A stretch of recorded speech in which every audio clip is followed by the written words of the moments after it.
nice food, beautiful painting, very nice scenery.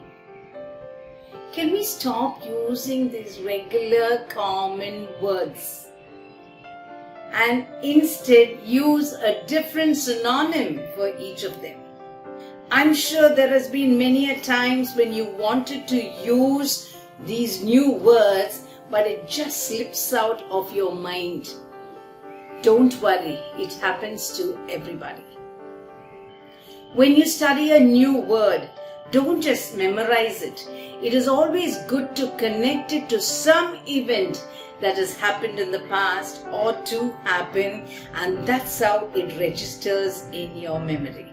Hello everybody, welcome to Cornerstone Skills, and I'm on a mission to help you gain fluency in your English and confidence in your communication skills. So today let us learn a few synonyms and how you could exchange them with these regular common words which we have been using for quite some time. So let me show you one example relating it to the tenses yesterday, today and tomorrow. And I'm going to use the same sentence, but we will change the synonym. So let's talk about an exciting event.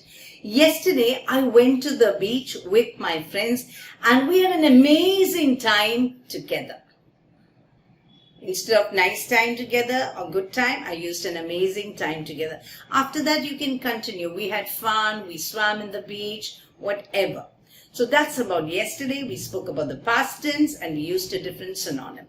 Now talking about today. Today it means what is happening today right now is the ing, the present continuous tense. So what would you say? Right now we are at the beach and we are having a fabulous time together. So we are using the ing and I used a different synonym for good time together or nice time together. I said we're having a fabulous time together. Now talking about tomorrow. Tomorrow we are going to the beach and I am sure that we're going to have a fantastic time together. Instead of saying I'm sure we're going to have a good time together, I use the word fantastic. So there are different synonyms which you could use for the word nice, very good. And just note the difference in the tenses here. This is just a brush up for you.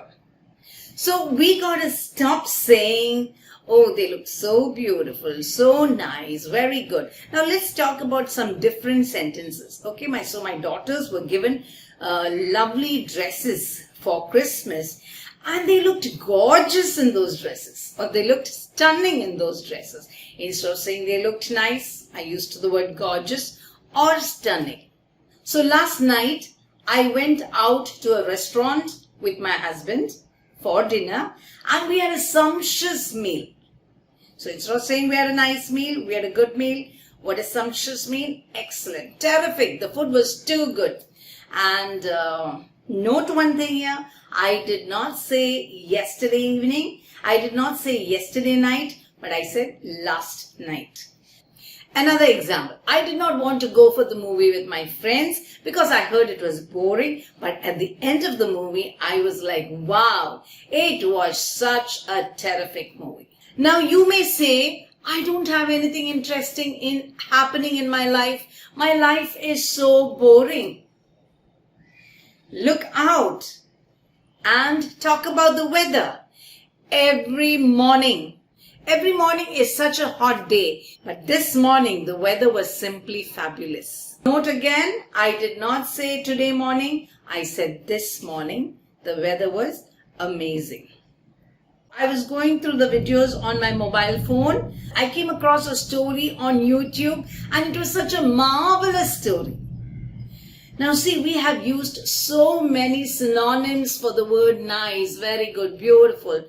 So let us try our best to stop using these regular words and instead start using these synonyms for good, nice, beautiful. Let me give you an example of another word, like for example, frightened, afraid. That's a common word that we often use, no? I was frightened, afraid. Now, what is the example that we could say? While I was walking on the road, I was petrified because I saw a stray dog following me, and instead of afraid or frightened, I used the word petrified.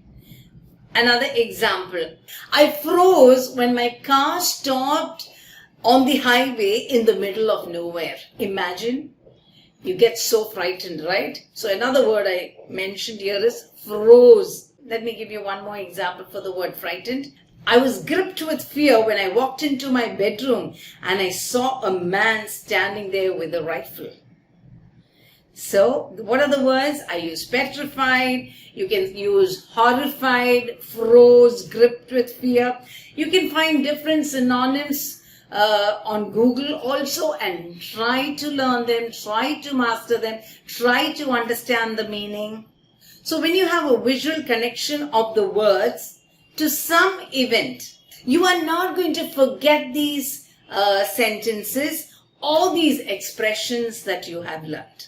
So through the week, you need to exercise your brain. And how do you exercise your brain? Just bring to your memory all the events that happened through the week. Probably I would say, last week I went to the beach with my friends. We had an amazing time. I went out with my husband and the food was sumptuous. I watched a movie with my friend and it was fantastic. And think of all the words that you use, and that is how you exercise your brain. I would like you to write sentences for the word happy. Happy is a common word that we use. So probably you could use another synonym and write another sentence in the comments below.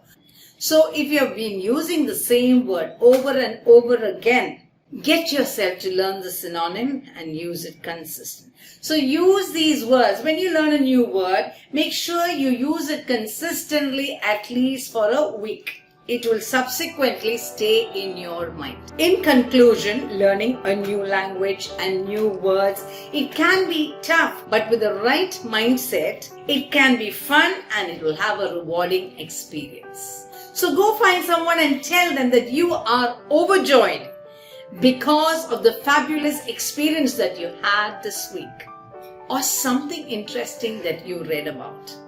Why? Because the best way to remember these words is to be involved in conversation. Bye-bye. See you in my next video.